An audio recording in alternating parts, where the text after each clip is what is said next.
बिस्मिल्लाहिर्रहमानिर्रहीम। अस्सलामुअलैकुम। मौज़िज़ नाज़रीन, बीवी के वो 8 हकूक़ जिनको पूरा करना शोहर की हर कीमत पर ज़िम्मेदारी है। नबी करीम सल्लल्लाहु अलैहि वसल्लम ने इरशाद फरमाया कि तुम में से अच्छा वो है जो अपनी बीवी के हक में बेहतर है। अपनी बीवियों का हर जायज़ बात पर ज़रूर साथ दें। कभी किसी को जुर्रत ना होगी कि वो आपकी बीवी को बेइज्जत करे। अपनी बीवियों को प्यार की नज़र से देखोगे तो वो आपके घर को जन्नत बना देगी। अपनी बीवी की जरूरियात और आसाइश का बाइज्जत तौर पर बंदोबस्त करें। शोहर की पहली जिम्मेदारी ये है कि अपनी बीवी को इतना जेब खर्च दे कि इसको अपनी जायज़ ख्वाहिशात पूरी करने में हरगिज कोई परेशानी ना हो और इसे इख्तियारात दे कि वो अपनी मर्जी से जब चाहे खर्च कर सके और इससे हिसाब ना ले। अपनी बीवी की बीमारी में इसका ख्याल रखें और काम काज में इसका हाथ बटाए और अगर अपनी बीवी को अपने हाथ से खुद खाना खिलाए तो वो सदका है और आप सल्लल्लाहु अलैहि वसल्लम की सुन्नत मुबारका है। शोहर जो खुद खाए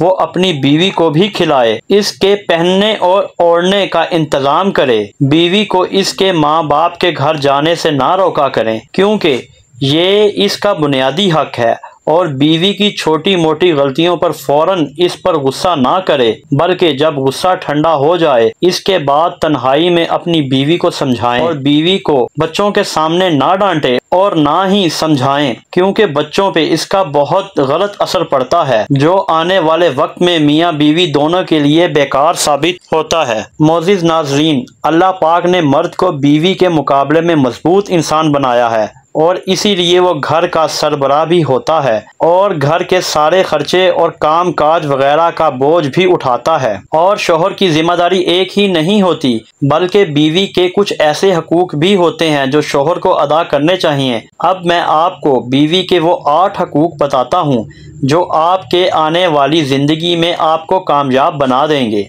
अगर आप अपनी बीवी के ये 8 हकूक पूरे करेंगे तो आपकी ज़िंदगी जन्नत बन जाएगी। नंबर 1, हमेशा अपनी बीवी के साथ अच्छे इखलाक से बात करें। मर्द हजरात को चाहिए कि वो हमेशा अपने घर में अंदाज़े गुफ्तगू यानी बातचीत का तरीका अच्छा रखे। बीवी के साथ मोहब्बत से बात करें और बीवी को अच्छे अच्छे नाम से पुकारें और हमेशा घर का माहौल अच्छा रखें क्योंकि एक अच्छे मर्द की एक निशानी ये भी होती है कि वो हमेशा सब्र का मुजाहरा करता है। नंबर 2, किसी के सामने अपनी बीवी को कभी भी बुरा भला ना बोलो। अक्सर शोहर दूसरों को दिखाने के लिए अपनी बीवी को गुलाम समझते हैं कि हमारी बीवी हमारी गुलाम है और इसको सबके सामने झिड़कते हैं। यहाँ तक कि अपने माँ बाप के सामने भी बीवी को बुरा भला कहने से नहीं हिचकिचाते और शोहर की इन्हीं बेवकूफ़ियों की वजह से बीवी का नाजुक दिल टूट जाता है और जब वो गुस्से में अपने शोहर की इज्जत नहीं करती और फिर शोहर अपनी बीवियों से शिकायत करते हैं कि वो इज्जत नहीं करती। आप एहसास करें कि आपकी बीवी भी एक इंसान है और इसके जज्बात और एहसासात आपसे कहीं ज्यादा हैं। नंबर 3, अपनी बीवी का हर दफ़ा शुक्रिया अदा करें। तमाम मर्द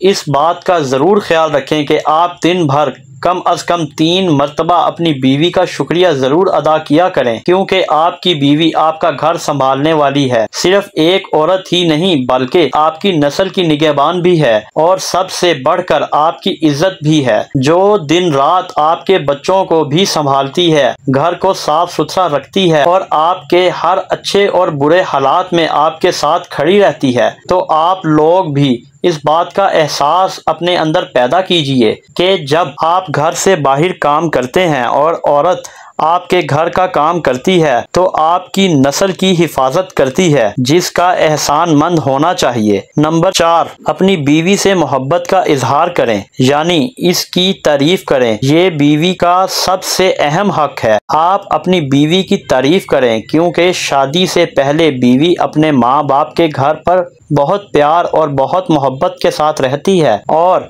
फिर जब सब कुछ छोड़कर वो आपसे निकाह करके आपकी ज़िंदगी में आती है तो वो अपनी ज़िंदगी के तमाम इख्तियारात अपने शोहर के हवाले कर देती है और इसी तरह वो आपसे कई ज़्यादा उम्मीद रखती है कि आप इसको अपने बहन भाइयों और माँ बाप से भी ज़्यादा प्यार करेंगे और इज़्ज़त देंगे और आप इन बातों का ख्याल रखें। नंबर 5, घर के कामों में बीवी पर रहम करे और इसके साथ कामकाज में हाथ बटाए। वैसे तो घर के कामकाज की जिम्मेदारी बीवियों की ही होती है, लेकिन शोहर को चाहिए कि वो इस जिम्मेदारी में अपना हिस्सा जरूर डालें, क्योंकि याद रखें कि अल्लाह पाक ने आपको बीवी की सूरत में एक साथी दिया है, तो इसे गुलाम ना समझें, क्योंकि वो आपकी बीवी है और आपकी ही इज्जत है। यकीन मानिए कि आप थोड़ी सी कोशिश करें तो उसके लिए आप बहुत बड़ा सहारा बन सकते हैं। और घर के कामों में बीवी की मदद करना सुन्नत नबवी भी है। नंबर 6, अपनी बीवी का मजाक उड़ाना बंद करें। अक्सर शोहर अपनी बीवी का बिला वजह मजाक उड़ाते रहते हैं। कभी इसके चेहरे पर ऐब निकालते हैं और कभी इसके मोटापे का मजाक उड़ाते हैं। वो ये क्यों भूल जाते हैं कि वो भी इन्हीं की तरह अल्लाह की बनाई हुई इंसान है। शोहर को चाहिए कि वो अपनी बीवी का मजाक ना उड़ाए, क्योंकि बीवी अपने शोहर के मजाक उड़ाने की वजह से इतनी ज्यादा गमगीन रहने लगती हैं कि वो अपने शोहर से बदतमीजी और बदइखलाकी पर उतर आती हैं,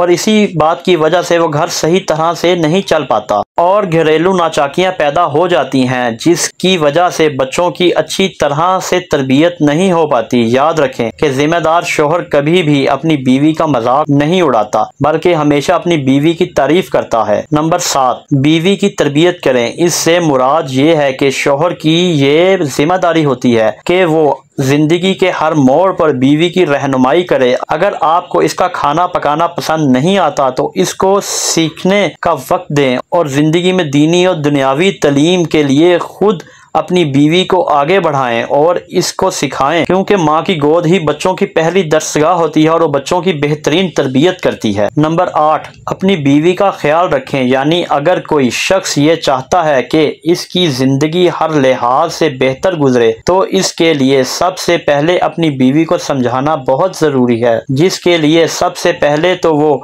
अपनी बीवी की आदतों को समझने और इसकी ख्वाहिशात को पूरा करे। जिसके लिए सबसे पहले तो वो अपनी बीवी की आदतों को समझे और इसकी ख्वाहिशात को पूरा करे, और अगर उसे कोई परेशानी हो तो शोहर इसकी मदद करे और हमेशा इसकी फिक्र करे। याद रखें कि बीवी का कोई ठिकाना नहीं होता। जब इसको एहसास होता है कि इसका शोहर इसकी कितनी फिक्र करता है, तो वो अपने शोहर से और भी ज्यादा मोहब्बत करने लगती है और इसकी फर्माबरदार हो जाती है। तो प्यारे दोस्तों, ये थे मर्दों के अपनी बीवियों के लिए हकूक, जो मैंने अपने अल्फाज में बयान करने की कोशिश की है, और साथ ही आप सल्लल्लाहु अलैहि वसल्लम की जिंदगी से भी चंद एक बातें बताई कि बीवी की मदद करना भी सुन्नत मुबारका है। अगर आपको मेरी आज की वीडियो अच्छी लगी हो तो मेरे चैनल को सब्सक्राइब कर दें और साथ ही बेल आइकन के बटन को दबा दें, ताकि मेरी हर आने वाली इंफॉर्मेटिव वीडियो आप तक पहुंचती रहें। अल्लाह ताला हमें और आपको बेहतर अमल करने और इस पर पाबंद रहने की तौफीक अता फरमाए। आमीन या रब्बुल आलमीन।